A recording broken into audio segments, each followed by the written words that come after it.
Bom, Linha, agora nós vamos filmar a Chinega pulando na piscina de barriga e por cima de obstáculos. Obstáculos, vai. Vem, Chinega. Pera aí, calma aí. Calma aí, entrevista. Vai. Oi. Tá pronto? Tô pronto. Tá pronto para vencer mais esse desafio? Vou. Moisés vai se fuder comigo. Vai, então vambora, vai. É agora, gente. É agora que ele vai pular em cima por duas cadeiras dentro de uma piscina de 3.000 litros. Apenas 3.000 litros. Vai!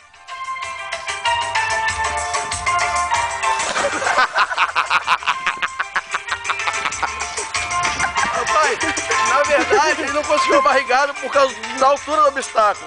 Vai, agora filma. Eu acho que o obstáculo deve ser diminuído. Olha só, ele vai tentar. Achei a mão, vai se arriscar. Quase foguei, velho.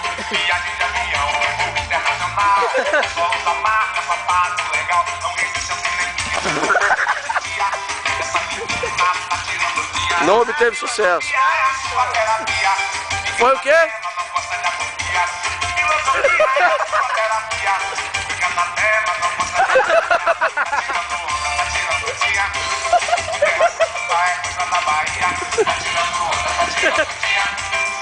Olha só a bicha louca.